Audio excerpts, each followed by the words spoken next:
Dear students, I welcome you all uh, to the lecture series on Chaucer's Prologue to Canterbury Tales. Yesterday we talked about the character of the summoner. Today we would begin with the character of the partner. As I said to you earlier too, that Chaucer tries to convey meaning by establishing a relationship with other characters also.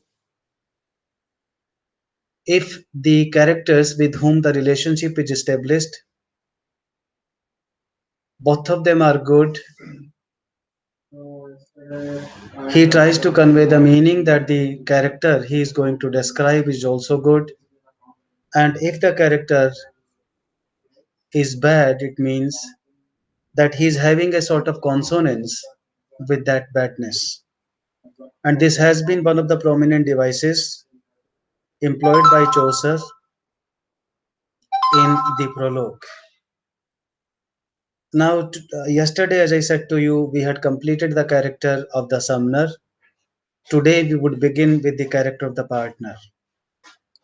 The other day, I told you that summoner and partner were similar in the sense that both of them were dishonest, both of them were lecherous, and both of them were insincere. They were not dutiful at all.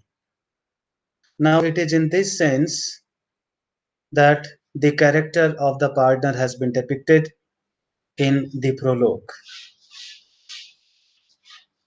Now, I begin the character of the prologue. With him, there rode a gentle partner, and the poet says, with him means with the summoner, there was riding a fine partner also. Gentle here conveys a pun, and this pun gives rise to irony of Roundsevel, his friend and his compeer, and he came from this town Roundsevel, and the poet says that this partner was the friend and companion of the summoner. That state was coming from the court of Rome, and the poet says that he was coming straight from the court of Rome to join the pilgrimage to the Canterbury Tales. Full loud his song, come hither, love to me. The poet says that he would sing very loudly, and what he would sing, he would say, come here, love me. This was the song that he would sing. This summoner, summoner, brought to him a step burden. Now he says, as far as he is concerned, he harmonized with the summoner in several ways. Like as I said to you, he was insincere, he was lecherous, he was dishonest, like the summoner was. Was never trump of half so great a son. And the poet says that there was never a trumpet of half so great a sound as was the trumpet of the partner. And that is why he says that he sang or he sang very loudly. This partner had hair has as yellow as wax. Now look at the despicable appearance of the partner. The poet says that this partner had his hair and the hair were as yellow as wax, but his mouth hitting as doth a strike of flax. But then he says that how they were hanging, smoothly they were hanging, as does a clump of flax. Smoothly they were hanging, as does smoothly they were hanging, as does the as does as does the here he is talking about as the clump of flax. This is what he is saying, that the hair was clumping, they were hanging, as does a clump of flax. By ounces hang, by by ounces hang his locks that he had, and then the poet says that by small strands hung such locks as he had. Means even the despicable appearance of the hair makes the character look ugly, and this ugliness conveys that he was a vicious character, he was not a virtuous character. By ounces hang his locks that he had, and ounces mean that the locks of the hair they were hanging around the head of the partner in strands, and therewith he his shoulders overspread.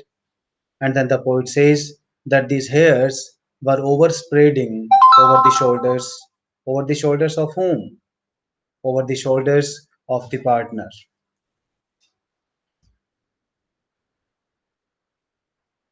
But small stones hung such locks as he had, and therewith he his shoulders overspread.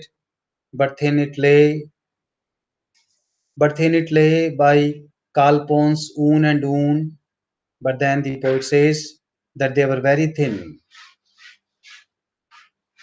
and since they were very thin, they were into the strains, but he has maintained them in such a way that they could be counted one by one. But for jollity word he noon. The poet is also talking about the appearance. The poet is also talking about the appearance of that is the dress that this gentleman wore.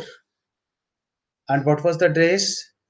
But food for jollity word he knew. The poet says that in order to look more attractive, he would not wear the wood, not the wood, sorry, he would not wear the hood. And this hood he would always carry in his wallet.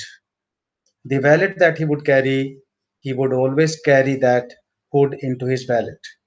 Him thought he ruled all of the new jet. It seemed to him that he rode in the very latest style. Now look at the man, the person belonging to the church, bothering about the latest fashion or the latest style, which must be the concern of a materialistic person. But then here is the man who bothers much about the modern style and the fashions of the time which were prevalent during the days.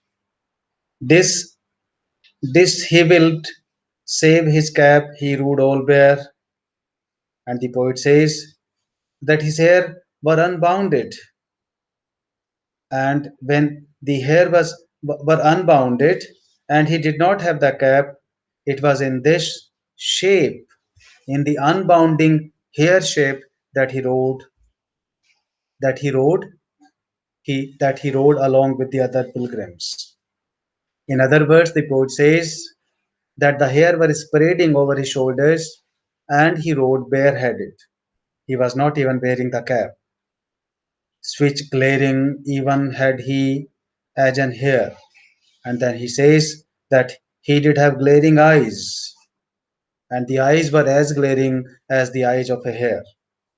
A vernicle had he showed upon his cap, and he says, now talking about that he had how these persons would try to give the impression that they really represented the church or the ecclesiastical setup, but in reality they were the reverse.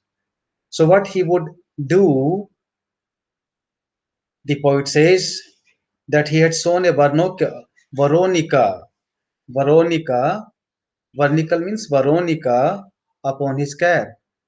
Now, Veronica, it is being said, is the patron saint of the photographers nowadays.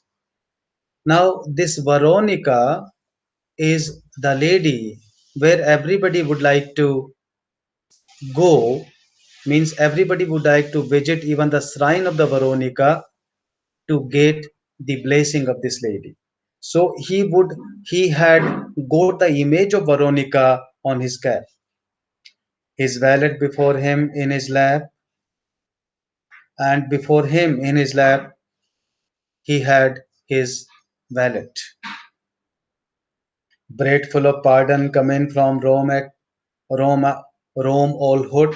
And then the poet says that the cap was full of pardons which had come afresh from Rome. A voice he had as small as hath a goat. The poet says that he had a voice, and that was as thin and as small as the voice of a goat. No beard had he. He did not have any beard. Never.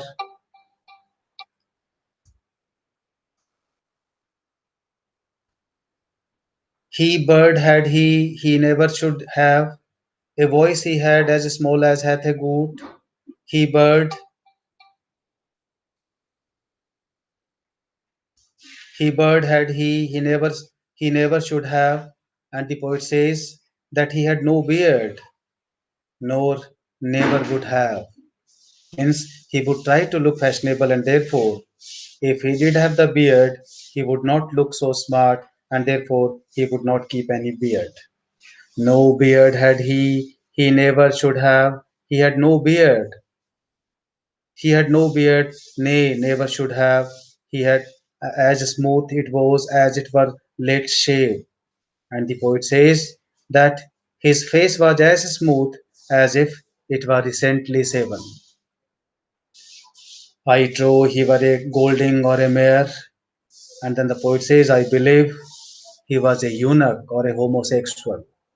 Now, this sort of comparison, this sort of metaphor, in fact, not a metaphor but a comparison has been given to this character only in the whole of the prologue. And on the basis of these comparisons, you can find out how he estimated, how he estimated the partner, how he estimated the partner.